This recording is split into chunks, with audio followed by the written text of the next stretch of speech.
Assalamualaikum, bertemu kembali dengan Politik Semasa Channel.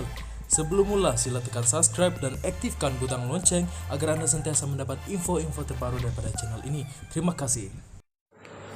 Ketiadaan bukti tidak langsung adalah antara sebab Presiden UMNO Ahmad Zahid Hamidi dibebaskan hari ini daripada semua 40 pertuduhan menerima rasuah berhubung sistem visa asing VLN. Dalam penghakimannya, Hakim Mahkamah Tinggi Shah Alam Muhammad Yazid Mustafa berkata, dia tidak dapat membayangkan bagaimana jutaan wang dimasukkan ke dalam sampul surat dan dihantar kepada Zahid. Muhammad Yazid berkata dalam kes Rosmah Mansor, beg-beg digunakan untuk menghantar berjuta-juta wang tunai kepada istri bekas Perdana Menteri itu yang telah disabitkan bersalah dalam kes rasuah projek solar hybrid bernilai 1,25 bilion ringgit Malaysia.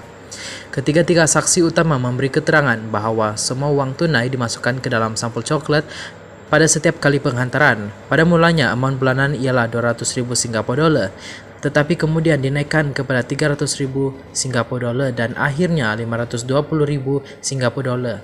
Bagi bulanan yang tertinggal, jumlah itu kemudian akan digandakan pada bulan-bulan berikutnya.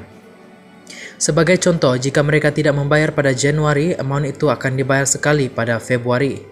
Sekali lagi, ia semua dimasukkan ke dalam sampul surat, katanya. Berbanding kes Rosmah, penghantaran pertama 5 juta ringgit Malaysia dalam bentuk wang tunai pada 20 Disember 2016 dibahagikan kepada 2 beg berisi 2,5 juta ringgit Malaysia setiap satu. Untuk penghantaran kali kedua berjumlah 1,5 juta ringgit Malaysia, wang itu dimasukkan ke dalam 2 beg.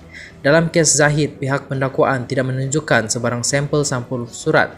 Tiada bukti menunjukkan saiz sampul surat yang digunakan.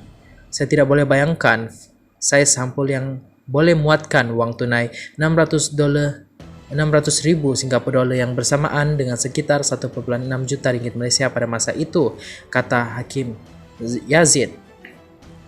Tiada rakaman kamera litar tertutup CCTV dikemukakan di mahkamah. Pemandu tidak dipanggil, pengawal tidak dipanggil, anggota polis tidak dipanggil.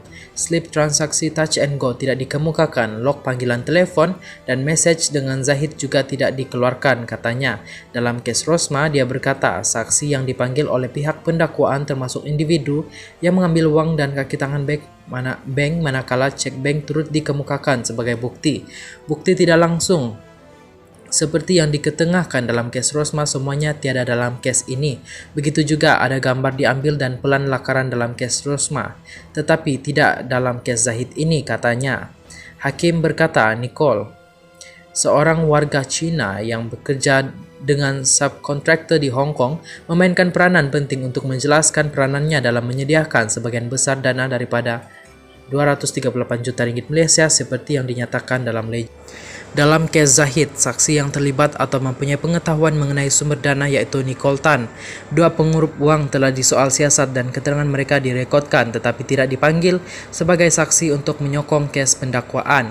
Selain Nicole, berdasarkan bahagian deposit dalam ledger, wang telah diterima daripada 15 pihak lain tetapi ia tidak pernah dijelaskan atau diterangkan oleh mana-mana saksi pendakwaan mengenai siapa 15 pihak ini dan bagaimana mereka terlibat dalam perkara itu, katanya.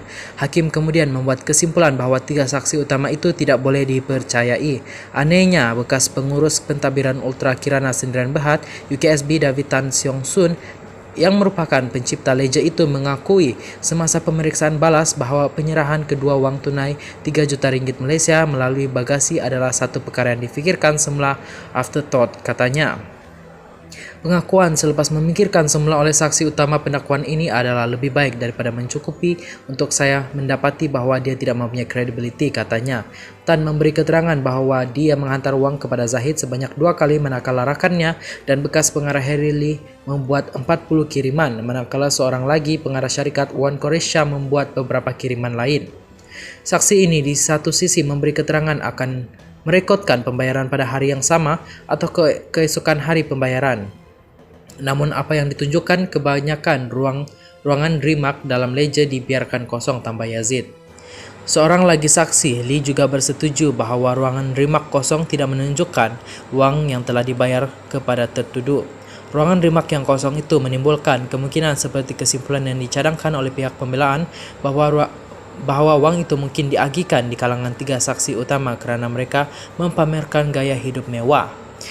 Setiap mereka mempunyai satu unit hartanah di Pavilion. Wan Quarries juga memiliki sebuah rumah banglo di Putrajaya dan sebuah rumah berkembar di Cyberjaya, 2 Range Rover, motosikal mewah dan bayaran cukai berjuta-juta.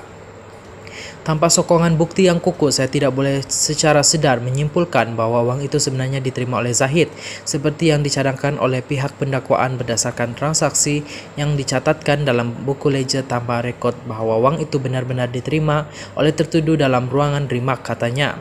Saya dapati keterangan saksi utama pendakwaan Tan Lee dan Wan Quarries tidak boleh dipercayai dan tidak mempunyai kredibiliti.